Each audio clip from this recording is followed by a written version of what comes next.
Parliament నియోజకవర్గాల వారీగా ఎన్నికల ఫలితాలపైన విశ్లేషణ చేసుకుంటూ రేపు జరగబోయే లోక్సభ ఎన్నికల్లో పార్టీ ఏ రకంగా పనిచేయాలి, కార్యకర్తలు ఏ రకంగా ముందుకు వెళ్ళాలి అనే దిశానిర్దేశం చేయడానికి మేము సమీక్షలు నిర్వహించుకుంటున్నాం. అందులో భాగంగా ఈరోజు వరంగల్ లోక్సభ సమీక్షా సమావేశం జరిగింది. వరంగల్ లోక్సభ పరిధిలోని 7 అసెంబ్లీ సెగ్మెంట్లకు సంబంధించిన మా పార్టీ ప్రతినిధులందరూ మొన్నటి శాసనసభ ఎన్నికల్లో పోటీ చేసిన అభ్యర్థులు, వివిధ స్థాయిల్లో ప్రజాప్రతినిధులుగా పనిచేస్తున్నవారు, పార్టీ శ్రేణులు దాదాపు ఈరోజు 1000 మంది వరకు ఈ సమీక్షలో పాల్గొనడం జరిగింది. ఉదయము 11:30కు ప్రారంభమైన ఈ సమావేశం సాయంకాలం 5 గంటల వరకు కూడా కొనసాగింది. పార్టీ శ్రేణుల నుండి, నాయకుల నుండి అనేక సలహాలు, సూచనలు వచ్చినాయి. ప్రధానంగా అమూల్యమైన సూచనలు, సలహాలు కూడా వచ్చాయి. పార్టీ చాలా బలంగా ఉంది. కేసీఆర్ నాయకత్వాన్ని ప్రజలు ఇప్పటికీ బలంగా నమ్ముకుంటున్నారు, విశ్వసిస్తున్నారు. చిన్న చిన్న పొరపాట్ల వల్ల మనము అధికారాన్ని కోల్పోయాం. కుంగిపోవాల్సిన అవసరం లేదు, పుంజుకొని ముందుకు వెళ్ళాలి అనేదే కార్యకర్తల యొక్క సలహా, సూచన. ప్రధానంగా సంస్థాగతంగా పార్టీ బలహీనంగా ఉన్నది. 10 సంవత్సరాలు ప్రభుత్వంలో ఉండి పార్టీ నిర్మాణాన్ని కొంత మనం పట్టించుకోలేదు. ప్రతిపక్షంగా ఉన్నాము కాబట్టి నిర్మాణం పైన దృష్టి పెట్టాలి, సంస్థాగతంగా పార్టీని బలోపేతం చేయాలి అనేది చాలా ప్రధానమైన సూచన ఈరోజు వచ్చింది. అంతేకాకుండా పార్టీలో బూత్ స్థాయి నుంచి మొదలుకొని రాష్ట్ర స్థాయి వరకు ఉండే కమిటీల మధ్యన సరి అయిన సయోధ్య ఉండాలి, సమన్వయం ఉండాలి. ఈ చైన్ అనేది పటిష్టంగా ఉంటేనే పార్టీ బలంగా ఉంటుంది అనే సూచన వచ్చింది. మూడవది, జిల్లా పార్టీ కార్యాలయాలు అనునిత్యము పనిచేసే విధంగా మనము కార్యాచరణ రూపొందించుకోవాలి. జిల్లా పార్టీలను పటిష్టం చేయాలి, జిల్లా పార్టీ శాఖలను పటిష్టం చేయాలి, మండల పార్టీ శాఖలను పటిష్టం చేయాలి. విశ్వవిద్యాలయాల వారీగా విద్యార్థులతోని సమావేశాలు నిర్వహించాలి. ఎక్కడైతే పొరపాటు జరిగిందో ఆ పొరపాటు సరిదిద్దుకునే విధంగా ముందుకు వెళ్ళాలి అని కార్యకర్తలు సలహాలు ఇవ్వడం జరిగింది.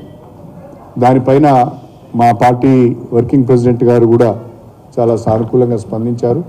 ఇక నుంచి పార్టీ నిర్మాణం పైన దృష్టి పెడతాం. కార్యకర్తలందరినీ కూడా, నాయకులను, కార్యకర్తలను గుర్తించడం జరుగుతుంది. జిల్లా పార్టీ కార్యాలయాలు కూడా ఇక నుంచి పటిష్టంగా పనిచేస్తాయని చెప్పి కూడా వారు విశ్వాసాన్ని కార్యకర్తలకు ఇచ్చారు. అదేవిధంగా రేపు జరగబోయే లోక్సభ ఎన్నికలలో వరంగల్ పార్లమెంటు నియోజకవర్గం పైన కేసీఆర్ నాయకత్వంలో గులాబీ జెండాను ఎగరవేస్తామనే ఒక నమ్మకాన్ని కూడా కార్యకర్తలు పార్టీకి ఇవ్వడం జరిగింది. చాలా ఉత్సాహంగా ఈనాటి సమీక్షలో పాల్గొన్న ప్రతి ఒక్కరు కూడా చాలా ఉత్సాహంగా పాల్గొన్నారు. ఇంకేమాత్రం కూడా ఆలస్యం చేయకుండా కాంగ్రెస్ ప్రభుత్వము చేస్తున్న ప్రజా వ్యతిరేక కార్యక్రమాలను, గత ప్రభుత్వము అమలు చేసిన సంక్షేమ అభివృద్ధి కార్యక్రమాలను రద్దు చేసే ప్రక్రియను, వాళ్ళ తప్పుడు నిర్ణయాలను ఎప్పటికప్పుడు ఎండగట్టాలి. లేకుంటే ప్రజల్లోకి సరైన సమాచారం వెళ్ళకపోతే నష్టం జరుగుతుంది. 100 రోజులలో మేము 6 గ్యారంటీలను అమలు చేస్తామని వాళ్ళు ప్రకటించారు. కానీ ఆ నమ్మకం మాత్రం ప్రజల్లో లేదు. దీన్ని కూడా మనం ప్రజల్లోకి తీసుకువెళ్ళాలని వారు కోరడం జరిగింది. ఎందుకు కార్యకర్తలకి అనుమానం వస్తున్నది అంటే, ఈరోజు కూడా మనం పత్రికల్లో చూసాం. కర్ణాటక సీఎం సిద్ధరామయ్య గారి ఆర్థిక సలహాదారు బసవరాజు రాయిరెడ్డి గారు కర్ణాటకలో 5 గ్యారెంటీలను అమలు చేయలేకపోతున్నాం, ఆర్థిక వనరులు సహకరించడం లేదు, ఆర్థిక వ్యవస్థ కుప్పగూలే ప్రమాదం ఉన్నది, ఈ 5 గ్యారెంటీలను లబ్ధిదారులను తగ్గించుకునే ప్రయత్నం జరగాలి, దానికి సంబంధించి కొంత హోంవర్క్ కూడా చేయాలి అని చెప్పి బసవరాజు రాయిరెడ్డి గారు చెప్పడం జరిగింది. అదే తరహాలో తెలంగాణ రాష్ట్రంలో అధికారంలోకి రావడానికి కాంగ్రెస్ పార్టీ ఆకాశమే అద్దుగా 420 హామీలు ఇచ్చింది. ఆ 420 హామీలను 6 గ్యారెంటీలను కలుపుకొని 420 హామీలను 100 రోజులలో అమలు చేయాలని మాత్రమే భారత రాష్ట్ర సమితి డిమాండ్ చేస్తున్నది. కాలయాపన చేయొద్దు అని కోరుతున్నది.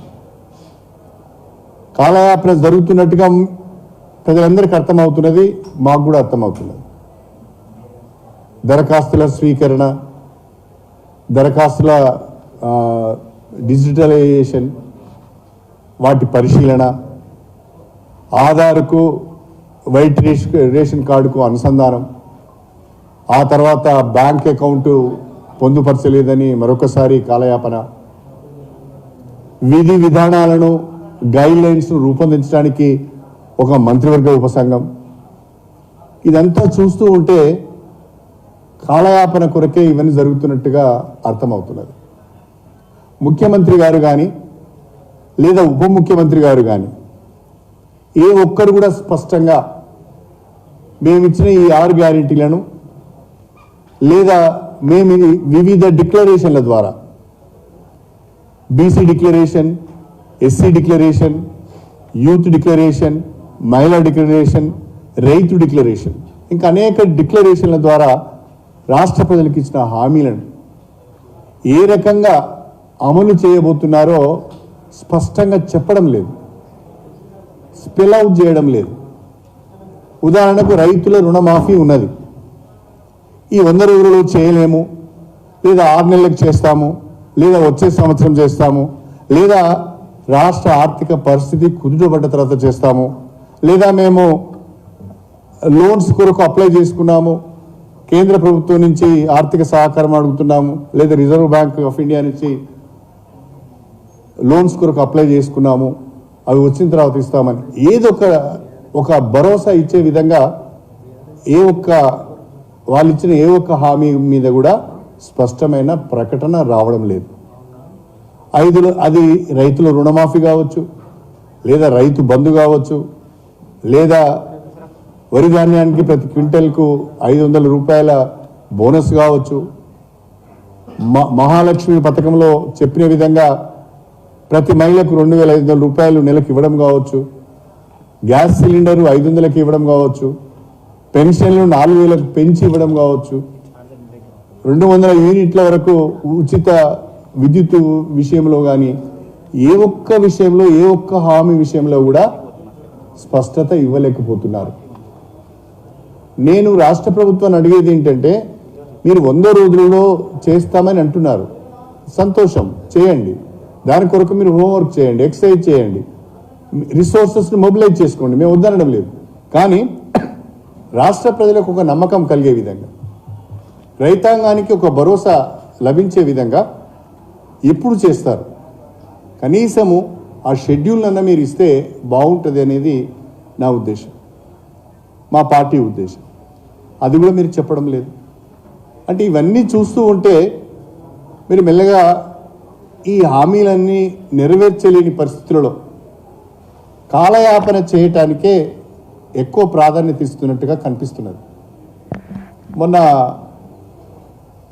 ఏబిఎన్ ఛానల్లో ముఖ్యమంత్రి రేవంత్ రెడ్డి గారి ఇంటర్వ్యూ కూడా నేను చూశాను.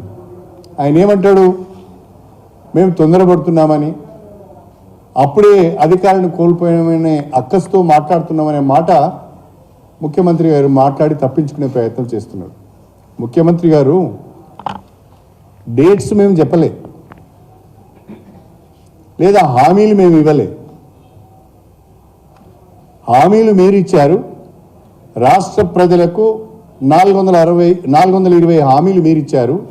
మీ హామీలను ప్రజలు నమ్మారు, నమ్మి మీకు ఓట్లేసి గెలిపించారు.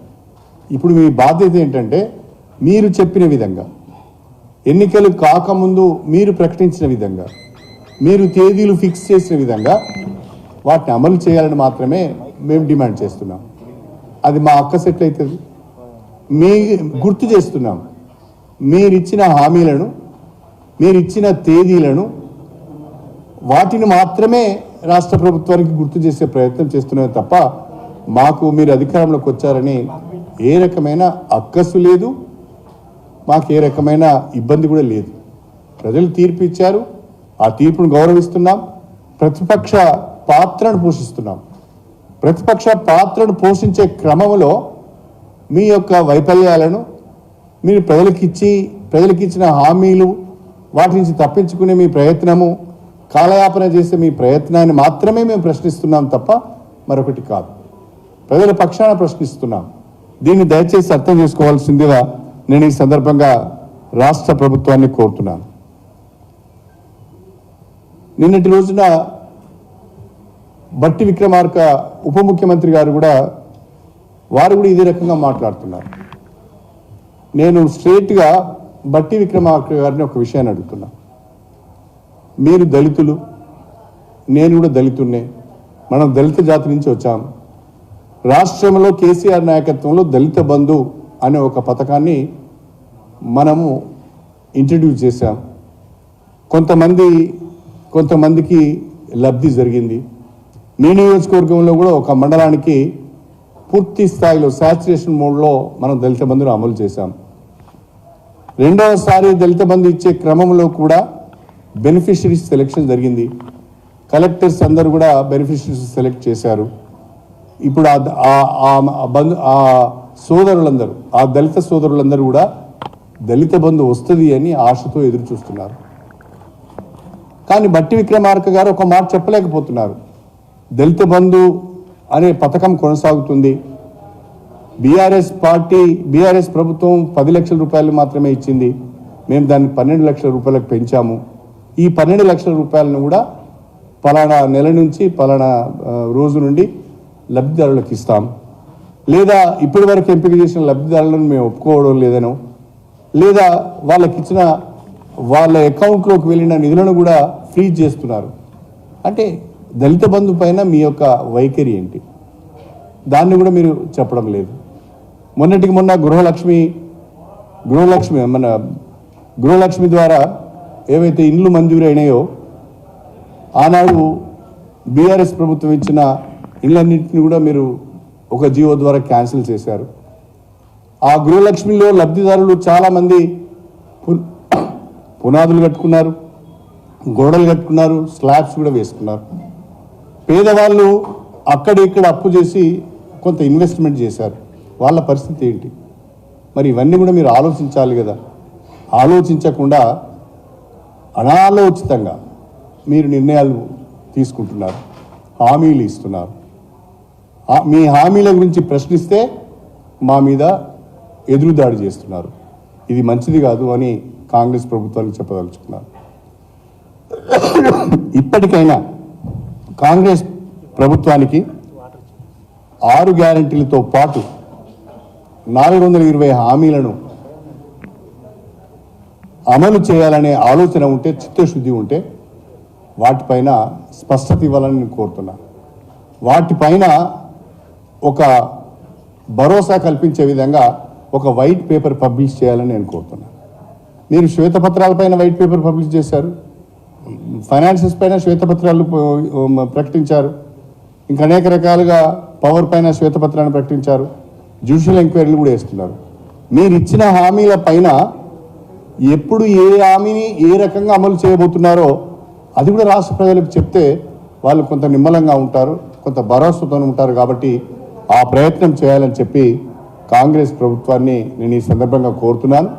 మీరు ఇచ్చిన హామీలను మీరు ఇచ్చిన తేదీలను, మీరు రద్దు చేస్తున్న సంక్షేమ పథకాలను లబ్ధిదారుల తరఫున ప్రశ్నించే ప్రయత్నం చేసినప్పుడు మేమేదో అక్కసు వెళ్ళగక్కినట్టుగా మీరు మాట్లాడుతున్నారు. ఇది పద్ధతి కాదు, భావ్యం కాదు. ఇప్పటికైనా ఈ హామీల పైన రాష్ట్ర ప్రజలకు, లబ్ధిదారులకు స్పష్టత వచ్చే విధంగా మీ వైపు ప్రభుత్వ పరంగా ప్రకటన ఉండాలని చెప్పి మేము డిమాండ్ చేస్తున్నాం.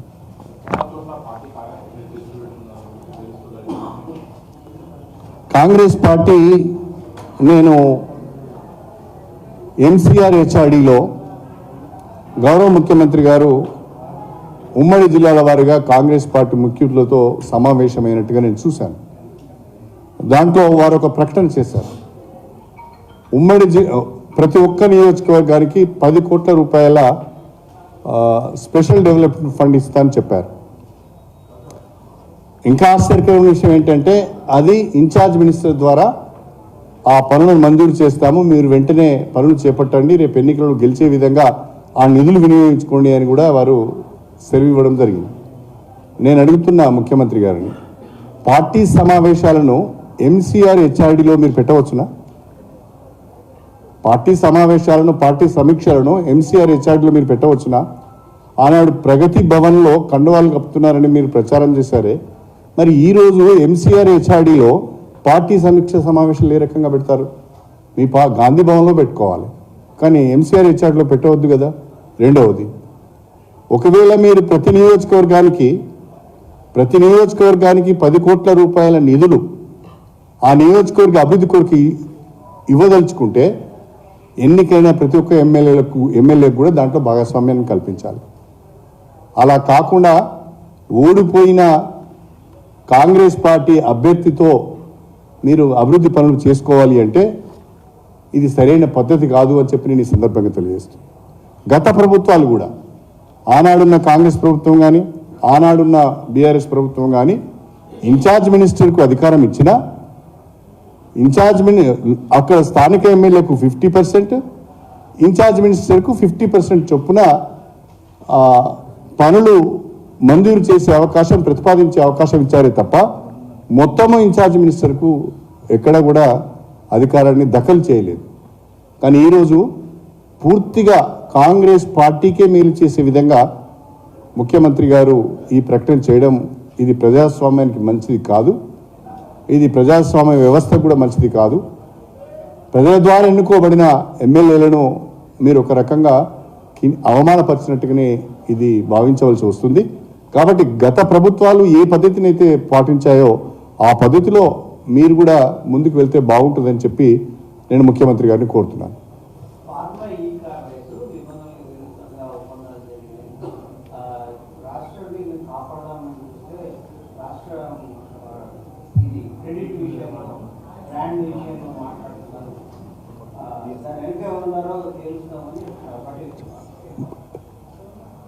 ఫార్ములా ఈ అగ్రిమెంట్ వెనుక ఎవరున్నారో రాష్ట్ర ప్రభుత్వము తేల్చదలుచుకుంటే మాకేం ఇబ్బంది లేదు, తేల్చండి.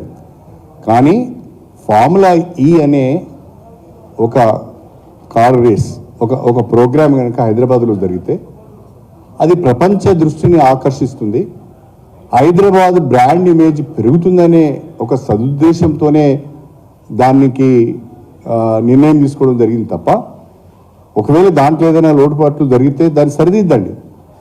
కానీ ప్రపంచవ్యాప్తంగా పార్టిసిపెంట్స్ ఉండే క్రమంలో ప్రపంచవ్యాప్తంగా హైదరాబాద్కు ఒక గ్లోబల్ సిటీగా బ్రాండ్ ఇమేజ్ వచ్చే పరిస్థితుల్లో దాన్ని రద్దు చేయడం సరైనది కాదు అనేది మా అభిప్రాయం.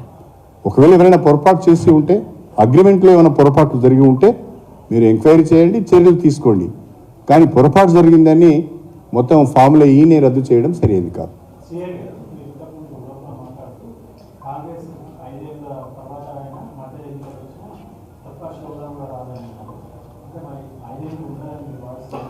నేను చెప్పింది అది కాదండి.